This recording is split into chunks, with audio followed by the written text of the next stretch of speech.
నమో కాళభైరవాయ నమః. అందరికీ కాళభైరవ జయంతి శుభాకాంక్షలు. ఈరోజు మనం ముఖ్యంగా చెప్పబోయేది కాళభైరవ జయంతి గురించే. మన పీఠం నుంచి జనవరి 4 కాళభైరవ జయంతి అనేది కొంతమంది కొన్ని విధాలుగా చెప్తున్నారు. కాకపోతే మనకి శివపురాణం మాత్రం ప్రామాణికం. శివపురాణంలో మార్గశిర బహుళ అష్టమి అని ఉంది. దాని ప్రకారం మనకు బహుళ అష్టమి జనవరి 4వ తేదీన 2024 గురువారం నాడు వస్తుంది. ఆ రోజే మనం ఒక అత్యంత అద్భుతంగా కాళభైరవ జయంతిని జరుపుకుంటాం. ఈ కాళభైరవ జయంతిని కాలానికి అధిపతి, కాలాన్ని నడిపించేవాడే కాళభైరవుడని అందరికీ తెలిసిందే. మన కాలాన్ని కూడా చక్కగా ముందుకు నడిపించాలి అంటే ఆ కాళభైరవుని యొక్క రక్ష మనకి ఉండాలి. కాళభైరవుడు శివాలయానికి క్షేత్రపాలకుడు కాదు, మనకి కూడా రక్షకుడే.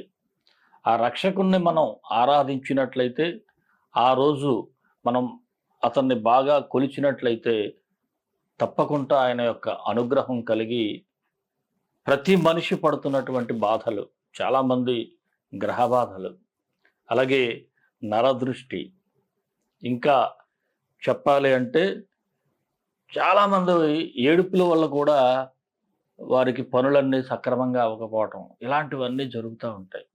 వివాహం కాకపోవటం, ఎంత సంపాదించినా కలిసి రాకపోవటం, అలాగే విద్యలో ఆటంకాలు, రకరకాలైనటువంటి సమస్యలతో మనిషి బాధపడుతూ ఉంటాడు.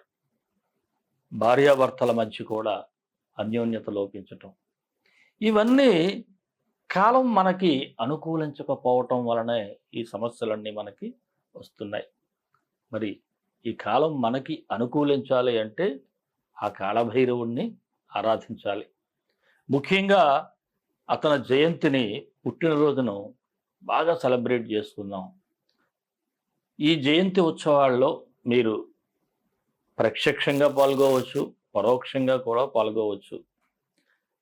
ఈ పాల్గొనే వారందరూ కూడా ముందుగానే మీరు మీ యొక్క గోత్రనామాల కోసం స్క్రీన్ మీద స్క్రోల్ అవుతున్నటువంటి నెంబరుకు వాట్సాప్ చేయండి.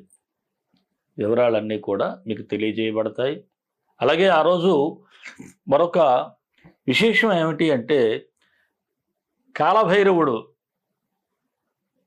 అందరికీ తెలిసిన వాడే. మహాకాళభైరవుడు, అలాగే స్వర్ణాకర్షణ భైరవుడు.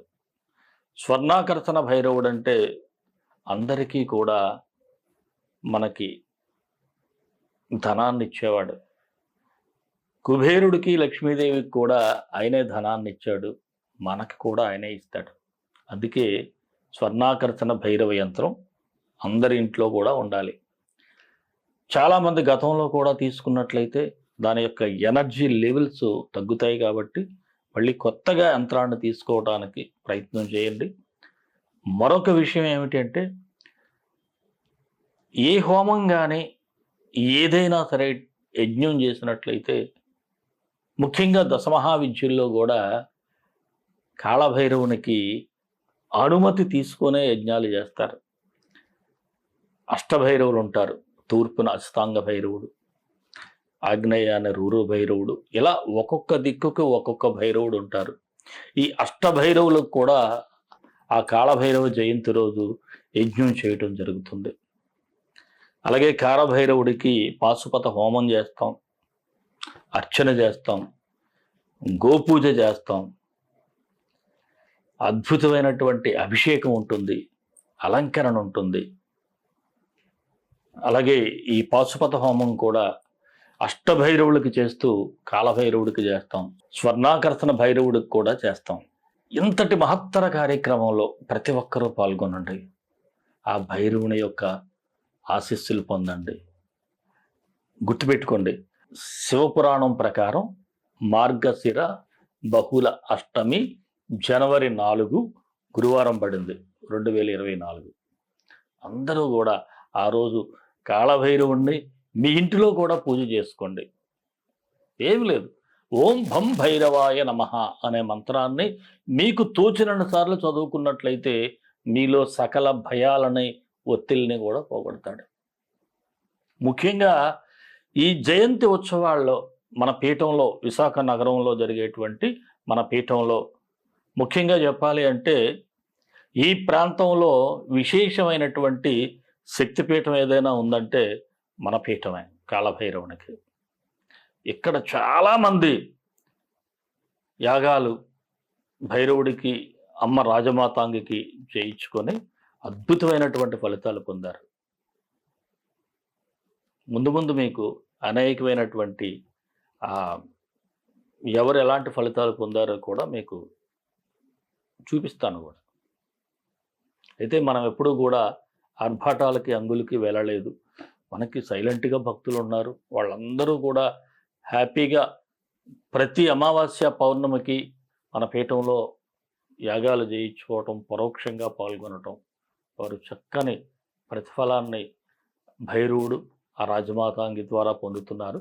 అలాగే మరొక విషయం, ఆ రోజు విశేషంగా అన్నప్రసాద సేవ చేద్దాం.